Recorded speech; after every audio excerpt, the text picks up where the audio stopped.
Hi, everybody. Thank you so much for joining me. Before we get started, please hit subscribe to follow all of my latest investing and personal finance content. And be sure to check the link on your screen for a special message from our sponsor, The Motley Fool, where you can find the 10 best stocks to buy now. All right. So, a lot of people have retirement accounts through work, let's say a 401k, a 403b, a 457, the thrift savings plan. And a lot of people who don't have that contribute to IRAs or at least are planning to do so.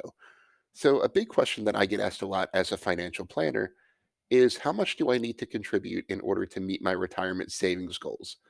And the most popular retirement savings goal I hear, hands down, is $1 million. People want to know what they have to do to retire a millionaire. So, here's just kind of an overview of the retirement accounts and what you can put in. If you have an IRA, your contributions are limited to $6,000 for 2022 or $7,000 if you are 50 or older. 401ks, 403bs, pretty much every other type of retirement account has significantly higher contribution limits.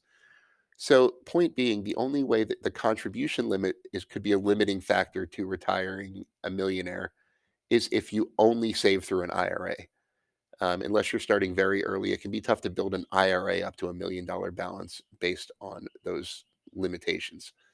But you can use a combination of an IRA and a traditional brokerage account. There's other ways to get around it if you need to save more than you can in just an IRA and don't have an employer's plan. So, just a couple assumptions I'm making in these calculations. One is that you invest in an age appropriate portfolio of stocks and bonds. Obviously, if you save money in your retirement account and just leave it in cash, it's not going to grow over time and becomes very, very difficult to retire as a millionaire through just your retirement accounts. I'm assuming that this age appropriate portfolio delivers 7% long term investment returns on average. Some years it might be higher, some years it might be lower, but over time, we'll assume it averages out to a 7% annualized return, which is quite conservative actually on a historical basis. And I'm also going to assume that you want to retire at age 65. A lot of people have ambitions of early retirement. A lot of people want to work until they can't work anymore. But for the time being, we'll assume that these numbers that I'm about to show you are assuming you want to retire at 65. So, as you can see on your screen, these are the monthly amounts you would need to save based on retiring at ages, or if you start investing at the ages of 25, 30, 35, and 40.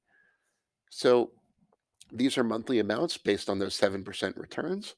And you can see in the right hand column, kind of a real interesting takeaway is how much your contributions will have added up to over time. If and kind of just if you're looking at that, if you start at the age of 25, your contributions over the course of your life will add up to about $200,000. And based on that 7% rate of return, would be enough for you to retire a millionaire through your retirement accounts. If you wait till the age of 40 to start, you'll need to save a total of more than about $400,000 over time in order to achieve the same result. So, leave that chart up there for just a second. But just keep in mind that your investment performance will vary from year to year. And it's entirely possible that the market could be pretty bad when you retire. Think of what's going on in the stock market right now. A lot of people who may have achieved $1 million account balance last year may now be below that bar. Um, Over time, the stock market tends to go up, but that's not necessarily true on a year-to-year basis. Over the past 50 years, the S&P 500 has been negative in 11 different years. So you do have down years. It's entirely possible you could retire during one of them or reach the age of 65 during one of those. And there's no guarantee that past performance of the stock market or your investments in particular is an indicator of future investment results. So, bottom line, start as early as you can. If you have the capacity to start saving for retirement now, make it a priority. Um, as the earlier you start, the more powerful your compounding power is, and the better your long-term results will be. All other things being equal, these retirement accounts in general are great tools to harness the power of long-term compounding because of their tax advantages. So it's definitely to your benefit to start investing early and often, and let the long-term power of compound returns do its work for you. Once again, thank you so much for joining me. Be sure to click subscribe if you don't subscribe to my channel already. And as always, this video is sponsored by The Motley Fool. Be sure to visit www.fool.com/Frankel to receive the top 10 best stocks to buy now.